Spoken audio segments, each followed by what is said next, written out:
Assalamualaikum warahmatullahi wabarakatuh.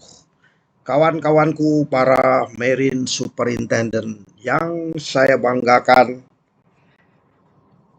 dan pemilik kapal serta operator kapal serta pihak-pihak yang lain yang terkait dengan Marine Superintendent, misalnya bagian repair and maintenance kapal, bagian logistik kapal, bagian crewing kapal, bagian operation kapal, DPA, dan pihak-pihak lain yang terkait. Kali ini saya akan berbagi perihal sebagai seorang Marine Superintendent. Apa sebenarnya tanggung jawab daripada seorang Marine Superintendent?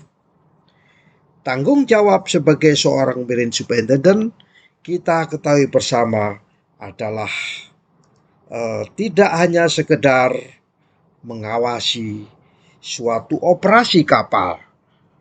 Maksud daripada operasi kapal yaitu pada saat kapal beroperasi, pada saat kapal diperbaiki, pada saat kapal di atas dok, pada saat kapal perawatan, itu tidak hanya sekedar mengawasi operasi kapal tersebut, tetapi lebih dari itu. Ingat, lebih dari hanya sekedar mengawasi operasi kapal.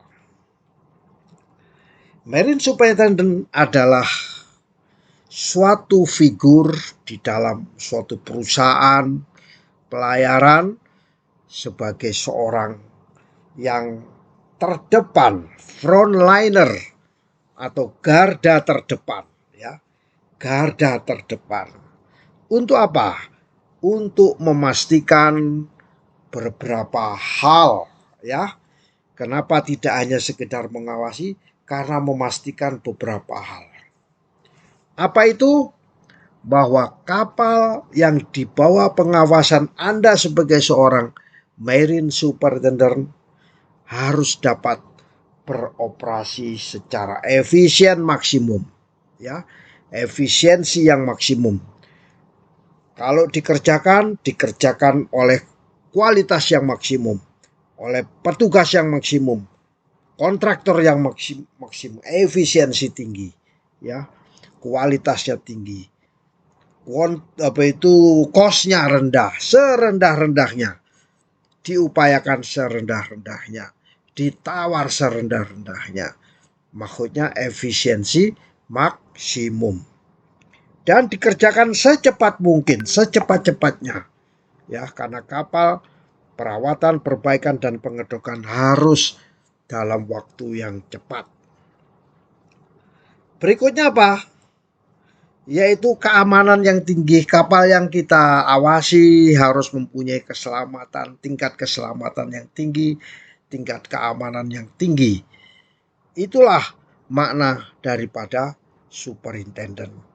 Dan yang ketiga, yang tidak kalah pentingnya, yaitu sebagai seorang Marine Superintendent membuat regulasi maritim yang berlaku dipatuhi dengan sebaik-baiknya. Itulah adalah kenapa kita sebagai seorang Marine Superintendent adalah tidak hanya sekedar mengawasi kapal, tapi bahkan melampaui sekedar pengawasan kapal. Demikian sharing singkat dari kami, Saifuddin Tahir, dalam channel Sinau Kapal. Ikuti pelatihan-pelatihan Marine Superintendent dimanapun berada. Siapapun yang penyelenggaranya pasti akan memberikan topik-topik yang terkait dengan Marine Superintendent dengan sebaik-baiknya. Demikian, wassalamualaikum warahmatullahi wabarakatuh.